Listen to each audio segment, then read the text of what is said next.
अंग्रेजी जो बोल रहा है वो ज्ञानी है और हिंदी जो बोल रहा है वो मूर्ख है। ये जो ज्ञान का स्टैंडर्ड हमने बनाया है, मापन का तराजू जो हमने बनाया है ना, ये सरासर गलत बनाया है। चल रही है बैटल भारत बनाम इंडिया, भारत बनाम इंडिया। अरे जब तक आप अपनी भाषा को सम्मान नहीं देंगे तब तक आपके देश को सम्मान कैसे मिल जाएगा? आपके देश को सम्मान कैसे मिल जाएगा? आप खुद बताइए। जिनको हिंदी बोलनी नहीं आती वो हिंदी सिनेमा में बड़े बड़े एक्टर बन जाते हैं, अभिनेता बन जाते हैं, और जिनको हिंदी आती है उनको कुछ नहीं दिया जाता। और आपको मैं एक अच्छा उदाहरण बताता हूं। हमारे देश में इंटरव्यू, साक्षात्कार, बहुत लोगों को तो यही नहीं पता होगा कि इंटरव्यू को हिंदी में साक्षात्कार कहते हैं। इंटरव्यू में प्रेफरेंस हमेशा इंग्लिश मांगी जाती है। तो अब मुझे आप बताइए हिंदी का कैसे विकास होगा? जब इस पेट की आग हमारी भाषा बुझा नहीं पाएगी तो आप मुझे बताएं इस भाषा को कौन ज्यादा दिन तक सरवाइव करेगा? आप मुझे बताएं। जो लोग हिंदी पढ़कर बड़े बड़े पदों पर जाते हैं ना, वो फिर अपने बच्चों को हिंदी नहीं पढ़ाते।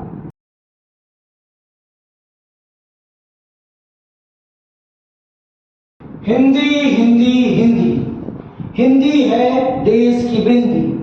हम ये ऐसे स्लोगन्स हर जगह लिखे हुए देखते हैं, लेकिन हिंदी का इंडिया कितना करता है सम्मान? ये है मेरा प्रश्न। ये है मेरा प्रश्न कि इंडिया जिसके पास रोजगार है वो कितना करता है इसका सम्मान? और मैं उन नेताओं से पूछना चाहूंगा कि वो कितना अपने बच्चों को पढ़ाते हैं हिंदी में। यही मैं पूछना चाहूंगा।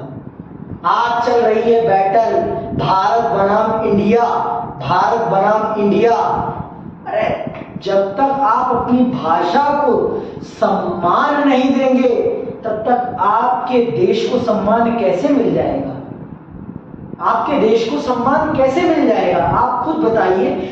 जिनको हिंदी बोलनी नहीं आती वो हिंदी सिनेमा में बड़े बड़े एक्टर बन जाते हैं, अभिनेता बन जाते हैं, और जिनको हिंदी आती है उनको कुछ नहीं दिया जाता। और आपको मैं एक अच्छा उदाहरण बताता हूं। हमारे देश में इंटरव्यू, साक्षात्कार, बहुत लोगों को तो यही नहीं पता होगा कि इंटरव्यू को हिंदी में साक्षात्कार कहते हैं। इंटरव्यू में प्रेफरेंस हमेशा इंग्लिश मांगी जाती है। तो अब मुझे आप बताइए हिंदी का कैसे विकास होगा? जब इस पेट की आग हमारी भाषा बुझा नहीं पाएगी तो आप मुझे बताएं इस भाषा को कौन ज्यादा दिन तक सरवाइव करेगा? आप मुझे बताएं। जो लोग हिंदी पढ़कर बड़े बड़े पदों पर जाते हैं ना, वो फिर अपने बच्चों को हिंदी नहीं पढ़ाते। वो हिंदी नहीं पढ़ाते, वो चाहते हैं कि उनका बच्चा अंग्रेजी माध्यम में पढ़े। अब ऐसा क्यों होता है? क्योंकि हमारी सरकारें हिंदी को प्रोत्साहित नहीं करती। मैं आपको एक फैक्ट बता देता हूं। भारत की राजकीय भाषा, भारत सरकार की, केंद्र सरकार की राजकीय भाषा हिंदी है, ना कि अंग्रेजी। वो अस्थायी राजकीय भाषा है। अस्थायी, अस्थायी राजकीय भाषा हिंदी है भारत की, और अन्य 21 भाषाएं हैं। पता होना चाहिए हमको। हमको तो पता ही नहीं। हम सब इंडिया इंडिया चेयर करते हैं, कभी भी भारत भारत कभी नहीं चेयर करता। मैंने नहीं सुना किसी भी क्रिकेट मैच में कि जनता चिल्ला रही हो पीछे से भारत भारत भारत। कदापि नहीं, हमेशा इंडिया इंडिया। और आज इंडिया बनाम भारत चल रहा है। जब तक इसको सम्मान नहीं मिलेगा, हिंदी को सम्मान नहीं मिलेगा, तब तक हिंदी दिवस मनाने से हिंदी का अस्तित्व नहीं बचा रहेगा। हिंदी में रोजगार देने से अस्तित्व बचा रहेगा। मैं आपको हकीकत बताता हूं, प्राइवेट इंस्टीट्यूट जितने भी होते हैं वो मांगते क्या है? English fluency, English fluency. क्यों भाई? देश तो हिंदी भाषा वालों का है, तो आप इंग्लिश फ्लुएंसी क्यों मांग रहे हैं? भारत की व्यवहारिक भाषा, भारत की व्यापारिक भाषा तो हिंदी है ना। आपने उस अंग्रेजी क्यों बना रखी है? मुझे बताओ आप। मैं नहीं कहता कि इंग्लिश मत सीखो आप, सीखो, बहुत अच्छी बात है, लेकिन हमारे देश में हमारा गांव का बच्चा जो भारत कहलाता है, आज भी भारत गांव ही कहलाता है, वहां सबको भारत ही कहते हैं। क्यों? क्योंकि वहां की भाषा आज भी हिंदी है। भारत का गांव का बच्चा जहां देश की 60% आबादी रहती है, उसको रोजगार क्यों नहीं मिल पाता? क्योंकि उसको इंडिया की भाषा नहीं आती, उसको इंडिया की भाषा नहीं आती, इसलिए उसको रोजगार नहीं मिल पाता, या उसको उतना व्यापार में मुनाफा नहीं हो पाता, एम्बैरेसमेंट फील करता है वो कभी कभी। आपको पता है, हिंदी बोलने वाले को कम ज्ञानी समझा जाता है, कम ज्ञानी समझा जाता है। आचार्य रामचंद्र शुक्ल को पढ़ लीजिए, आपको पता चल जाएगी आपकी औकात अंग्रेजी वालों, आप कितने पानी में हैं, आप कितने पानी में हैं आपको पता चल जाएगा। कभी प्रेमचंद के उपन्यास पढ़िए तो आपको पता चल जाएगा कि लेखन शैली क्या होती है, लेखन शैली में समाज को कैसे उत्कृष्ट तरीके से व्याख्यायित किया जाता है, वो बता देंगे आपको। सामाजिक समस्याओं को किस प्रकार से भाषा में गढ़कर प्रस्तुत करना होता है, वो प्रेमचंद्र जी आपको सिखा देंगे। पढ़िए धर्मवीर भारती को, वो सामाजिक और जैविक समस्याओं को बड़ी मनमोहक तरीके से अपने उपन्यास में लिखते हैं। आप पढ़िए ना। अब भारत को जब तक नहीं पढ़ेंगे तब तक भारत के बारे में जानेंगे कैसे? और भारत की भाषाओं में बसता है, ना कि सिर्फ नाम से बसता है। नाम बदलने से कुछ नहीं होगा, और भारत इंडिया दोनों भारत के ही नाम है, भारत इंडिया दोनों ही भारत के नाम है। कुछ पार्टियों ने अपना अलायंस गठबंधन बना लिया, जिसके कारण इंडिया हटाओ भारत लाओ, इंडिया हटाओ भारत। मैं यही तो प्रश्न कर रहा हूं आपसे, कितने लोग हिंदी को प्रेफर करते हैं इंटरव्यू के लिए, कितने लोग अपनी एजुकेशनल शैक्षिक योग्यता हिंदी में प्राप्त करना चाहते हैं, ये भी तो प्रश्न है। इस प्रश्न पर बात क्यों नहीं कर रहा कोई? क्योंकि इस प्रश्न पर बात कर लेंगे हम तो हमारी हकीकत खुल जाएगी, और हमारी हकीकत खुल जाएगी तो हमारी औकात पता चल जाएगी। हमारी औकात पता चलेगी कि सिर्फ हम नाम बदलने के पक्ष में होते हैं, फिर हम उसके पक्ष में नहीं होते। आपको पता है, भारतीय सेना में हिंदी को प्रेफरेंस नहीं दी जाती, भारतीय सेना में अंग्रेजी को प्रेफरेंस दी जाती है। इंग्लिश इंटरव्यू वहां पर इंग्लिश में क्वालिफाई करना होता है, आपको पता होना चाहिए। इंग्लिश वहां पर कंपलसरी है अफसरों के लिए। बात करनी है उन्हें भी जवानों से, लेकिन उन्हें इंग्लिश आनी कंपलसरी है। सेना देश की है, सुरक्षा देश की करनी है, लेकिन आनी वो भाषा चाहिए जिसका हमारे देश से कोई संबंध नहीं है, कोई संबंध नहीं है। बस हाँ, ये दिखाने के लिए होता है कि ऊंच नीच, भाषाई ऊंच नीचता दिखाने का ये तरीका बन गया है आज, कि we are elite, linguistic chauvalism करते हैं, linguistic chauvalism। आपने कक्षा 12वीं में जब लास्ट लेसन पढ़ा होगा जर्मन फ्रेंच भाषा का, तब आपको समझ में आ जाएगा कि अपनी भाषा का महत्व कितना है। हमारे देश में हम कितना अपनी भाषाओं का सम्मान करते हैं, आप खुद देखिए ना। आप घर में बोलना पसंद करते हैं, लेकिन बाहर बोलना नहीं। मेरी मातृभाषा अवधी है, अगर मैं बाहर जाकर यही अवधी में बोलूं ना, लोग उसे ज्यादा ध्यान से नहीं सुनेंगे। और अगर मैं वही चीज हिंदी में बोलूंगा तो चलिए एक बार के लिए सुन, इंग्लिश में बोलूंगा हाँ आंखें फाड़ के सुनेंगे। यही तो अंतर है ना। अंग्रेजी जो बोल रहा है वो ज्ञानी है, और हिंदी जो बोल रहा है वो मूर्ख है। ये जो ज्ञान का स्टैंडर्ड हमने बनाया है, मापन का तराजू जो हमने बनाया है ना, ये सरासर गलत बनाया है। आपको बता दूं, मैं कॉलेज में बहुत सारे टीचर नहीं पढ़ाते, वो कहते हैं हम इंग्लिश में ही पढ़ाएंगे, इंग्लिश में ही पढ़ाएंगे। क्यों भाई? क्यों भाई? जो गांव के परिवेश से बच्चा आ रहा है, क्या उसको पढ़ने का अधिकार नहीं है? उसको भी तो पढ़ने का अधिकार है। उसके माता पिता भी तो आपको फीस दे रहे हैं, आपकी जो तनख्वाह आ रही है उसमें उनका भी तो योगदान है। तो उसको क्यों नहीं पढ़ाएंगे आप हिंदी में, उसकी मातृभाषा में? क्यों नहीं पढ़ाएंगे भाई? आप बाइलिंगुअल पढ़ाइए, एक ऐसी भाषा का चयन कीजिए जो दोनों समुदायों के बच्चों को, दोनों वर्ग के बच्चों को, अंग्रेजी वर्ग और हिंदी वर्ग, दोनों वर्ग के बच्चों को समझ में आए। क्यों आप ऐसी भाषा का चयन कर रहे हैं जिसका कोई संबंध ही नहीं है? और कौन सा ऐसा भारत का बच्चा अंग्रेज हो गया है जिसको अंग्रेजी में ही सोचना आता है, हिंदी तो समझ में ही नहीं आती? मैं दक्षिण भारत की बात नहीं कर रहा हूं। दक्षिण भारत के बच्चों की भी यही समस्या है कि उनको उनकी मातृभाषाओं में शिक्षा नहीं दी जाती। मातृभाषा में जब तक शिक्षा नहीं होगी तब तक आप भी नौकरी मांगते रहेंगे। आप फेसबुक के फाउंडर नहीं बनेंगे, ना आप ट्विटर के फाउंडर बनेंगे। आप बस उनके लिए काम करेंगे। ये जहां वीडियो जा रही है यूट्यूब पे, हम क्यों नहीं बना पाए यूट्यूब?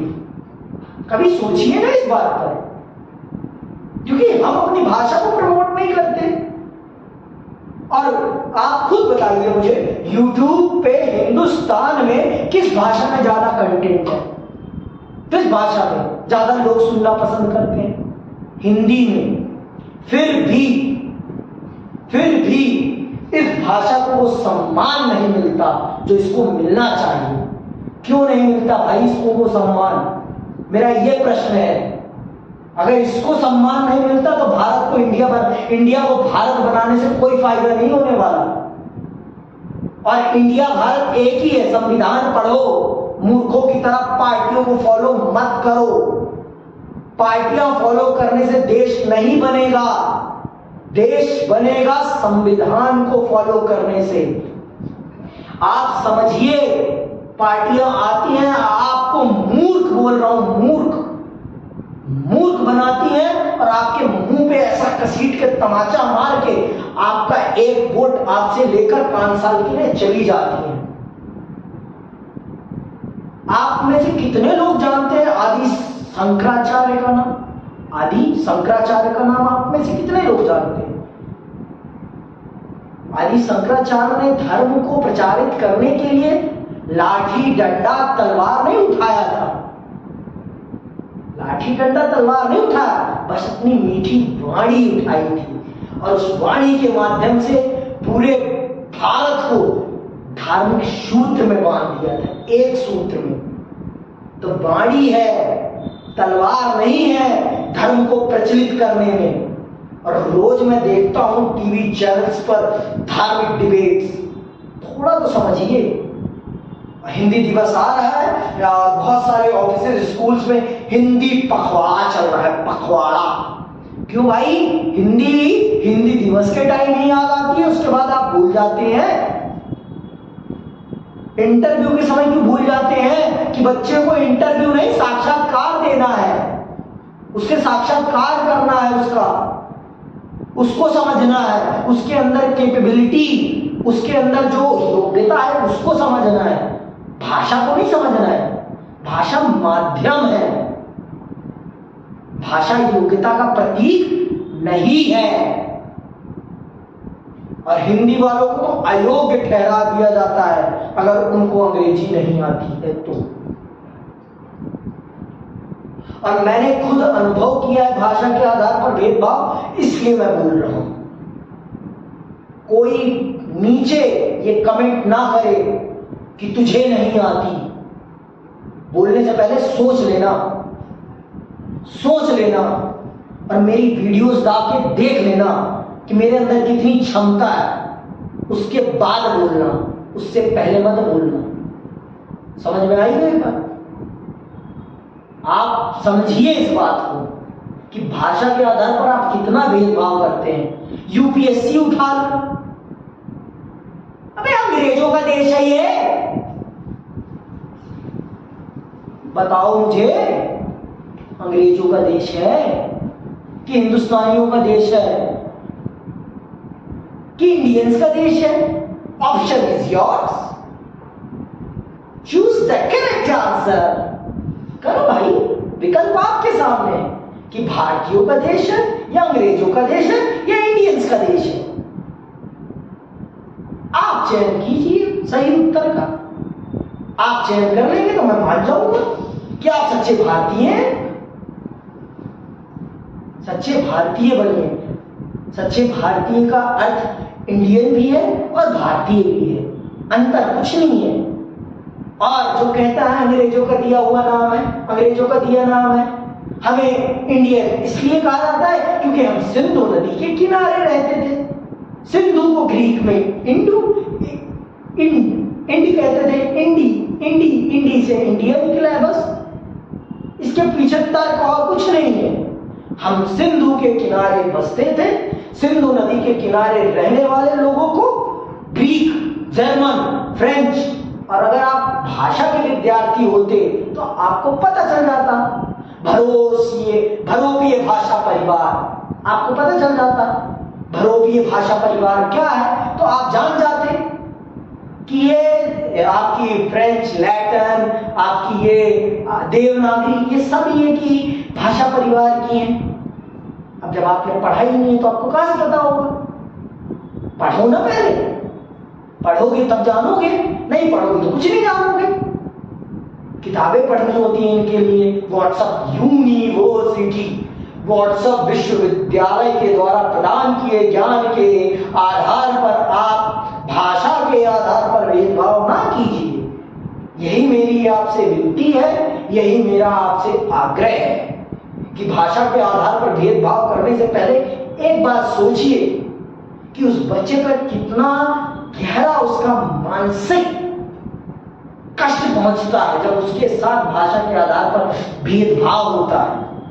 भाषा के आधार पर भेदभाव, उसे कितना मानसिक कष्ट पहुंचता है कि मेरे अंदर योग्यता होते हुए भी मेरी योग्यता को नकारा जा रहा है। सिर्फ क्यों? क्योंकि मुझे एक भाषा नहीं आती, मुझे एक भाषा नहीं आती, और वो भी वो भाषा जो हिंदुस्तान की है ही नहीं, जो हिंदुस्तान की अपनी है ही नहीं, वो भाषा नहीं आती। मैं अपनी अंधी जनता से भी यही पूछूंगा कि वो सवाल तो करें अपने नेताओं से कि आपके बच्चे किस भाषा में पढ़ते हैं और आप अपने बच्चों को उस भाषा में क्यों पढ़ा रहे हैं। आपका अपने बच्चों को उस भाषा में पढ़ाने का कारण क्या है, आप पूछिए उनसे। और इसी के साथ यहीं पर मैं आपसे विराम लेता हूं। सोच समझ के बात करा करिए, बिना सोचे समझे बोला मत करिए, मुंह मत खोला करिए, क्योंकि मुंह खोलने के लिए सोचना होता है। और हिंदू धर्म में ना मुक्ति के 3 मार्ग हैं। नहीं बताता होगा कोई आपको धर्म गुरु, मैं बता देता हूं। मैं आपसे उम्र में बहुत छोटा हूं, बहुत, लेकिन फिर भी मैं बता देता हूं। हिंदू धर्म में मुक्ति के 3 मार्ग हैं। पहला मार्ग है ज्ञान। ज्ञान क्या देता है आपको? चिंतनशीलता। दूसरा है कर्म। कर्म जो आप करेंगे वो ही आपका जीवन निर्धारित करेंगे। और तीसरा है भक्ति। भक्ति साधना, उसमें दिखावा नहीं होता, उसमें क्या होता है, उसमें आप समर्पित होते हैं अपने ईश्वर के प्रति, बिना किसी लाभ लपट के, बिना किसी स्वार्थ के।